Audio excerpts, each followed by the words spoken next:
पितृपक्ष की कथा। एक समय की बात है, दो भाई बहन थे और दोनों का विवाह हो चुका था और दोनों के दो दो बच्चे थे।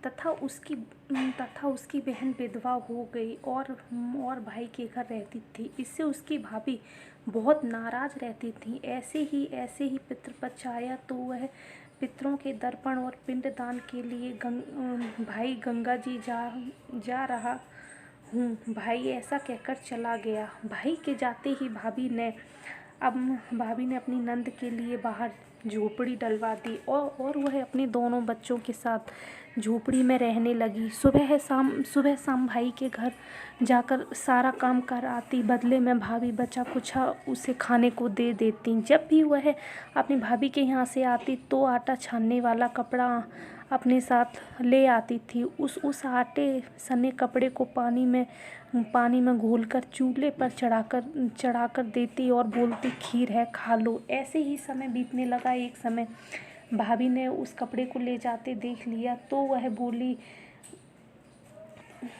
बोली, बाई जी, आटा छानने का कपड़ा कहाँ ले जा रही हो? यहीं छोड़कर जाया करो। उस दिन भाभी ने उसे बचा कुचा भोजन भी नहीं दिया और बोली, कल आपकी माँ का श्राद्ध है, बिना बुलाए मत आना। आंगन में लगा पीपल का पेड़ अपनी जगह से हिले तो आ जाना। यह सुनकर वह बहुत दुखी हुई और रोती रोती अपने घर पहुंची तो बच्चे बोले, मम्मी भूख लगी है। तो वह बोली, बच्चों आज उपवास है, भूखे ही सो जाओ। अगले दिन बच्चे बोले, माँ आज तो नानी का श्राद्ध है, तो मामी के घर चलते हैं। बच्चों, मामी ने कहा, यदि पीपल का पेड़ अपनी जगह से हिले तो जाना है। तुम बताओ, पीपल की टहनियाँ हिलती हैं, पत्ते हिलते हैं और बिना बुलाए नहीं जाना चाहिए। पूरा दिन निकल गया। शाम के भतीजे आए और बोले, बुआ, माँ ने भोजन भेजा है। उसने देखा तो दो सूखी रोटियों के ऊपर थोड़े से चावल रखे थे। यह देखकर उसे बहुत क्रोध आया और उसने कहा कि इसे झोपड़ी के ऊपर फेंक दो। और बच्चों ने झोपड़ी के ऊपर फेंक दिया और भूखे बच्चों को सुला दिया और रात भर गंगा मैया को याद करती रही। और वह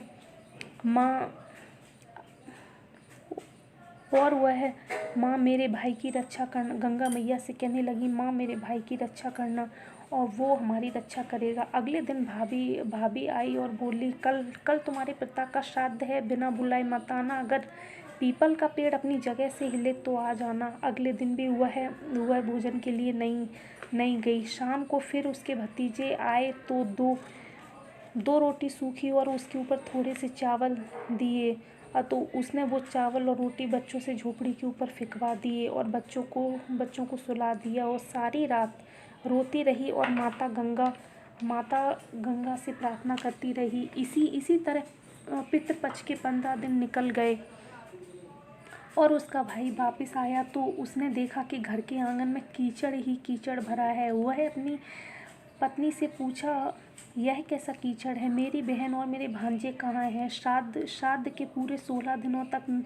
तो भाभी बोली, श्राद्ध के पूरे 16 दिनों तक मैंने तुम्हारी बहन और भांजे के पैर कच्चे दूध से धोए हैं, इसीलिए यहाँ कीचड़ हो रहा है। तुम्हारे पीछे से मैंने उन्हें खीर पूरी खिलाई और वह मुझसे नाराज़ होकर खेत में जाकर झोपड़ी बनाकर रहने लगे। तब भाई खेत पर जाकर देखा तो वहाँ झोपड़ी नहीं थी, आलीशान घर था और उसके भांजे